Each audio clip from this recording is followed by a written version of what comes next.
Pride and Prejudice by Jane Austen. Chapter 5. Within a short walk of Longbourn lived a family with whom the Bennets were particularly intimate. Sir William Lucas had been formerly in trade in Meryton, where he had made a tolerable fortune, and risen to the honour of knighthood by an address to the King during his mayoralty. The distinction had perhaps been felt too strongly. It had given him a disgust to his business, and to his residence in a small market town, and in quitting them both he had removed with his family to a house about a mile from Meryton, denominated from that period Lucas Lodge, where he could think with pleasure of his own importance, and, unshackled by business, occupy himself solely in being civil to all the world. For, though elated by his rank, it did not render him supercilious.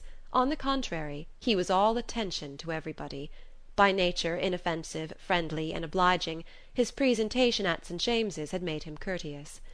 Lady Lucas was a very good kind of woman, not too clever to be a valuable neighbour to Mrs. Bennet. They had several children. The eldest of them, a sensible, intelligent young woman about 27, was Elizabeth's intimate friend. That the Miss Lucases and the Miss Bennet should meet to talk over a ball was absolutely necessary, and the morning after the assembly brought the former to Longbourn to hear and to communicate. "You began the evening well, Charlotte," said Mrs. Bennet with civil self-command to Miss Lucas. "You were Mr. Bingley's first choice." "Yes, but he seemed to like his second better." "Oh, you mean Jane, I suppose, because he danced with her twice. To be sure that it did seem as if he admired her.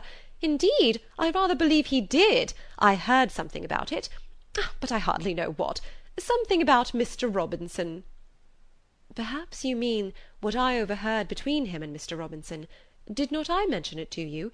Mr. Robinson's asking him how he liked our Meryton assemblies, and whether he did not think there were a great many pretty women in the room, and which he thought the prettiest, and his answering immediately to the last question, 'Oh, the eldest, Miss Bennet, beyond a doubt. There cannot be two opinions on that point.'" "Upon my word! Well, that is very decided indeed. That does seem as if... But, however, it may all come to nothing, you know." "My overhearings were more to the purpose than yours, Eliza," said Charlotte. "Mr. Darcy is not so well worth listening to as his friend, is he? Poor Eliza! To be only just tolerable."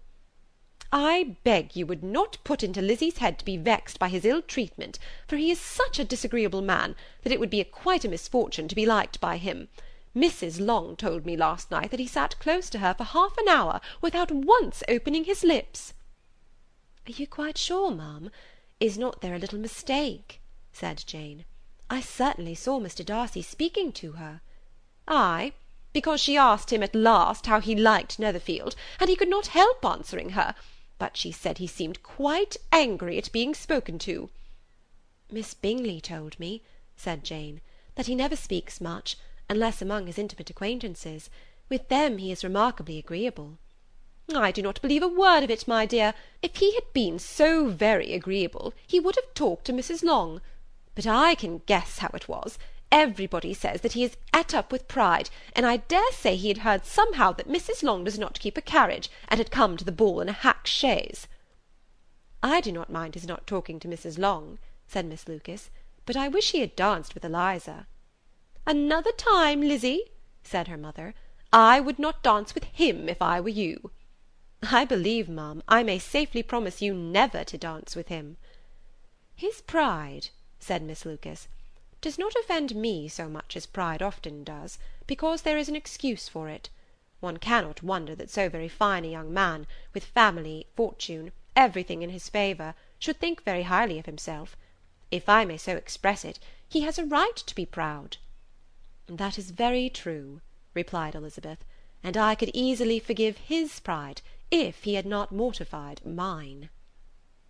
"Pride," observed Mary, who piqued herself upon the solidity of her reflections, "is a very common failing, I believe. By all that I have ever read, I am convinced that it is very common indeed, that human nature is particularly prone to it, and that there are very few of us who do not cherish a feeling of self-complacency on the score of some quality or other, real or imaginary. Vanity and pride are different things, though the words are often used synonymously. A person may be proud without being vain. Pride relates more to our opinion of ourselves, vanity to what we would have others think of us." "If I were as rich as Mr. Darcy," cried a young Lucas, who came with his sisters, "I should not care how proud I was. I would keep a pack of foxhounds, and drink a bottle of wine a day." "Then you would drink a great deal more than you ought," said Mrs. Bennet; "and if I were to see you at it, I should take away your bottle directly."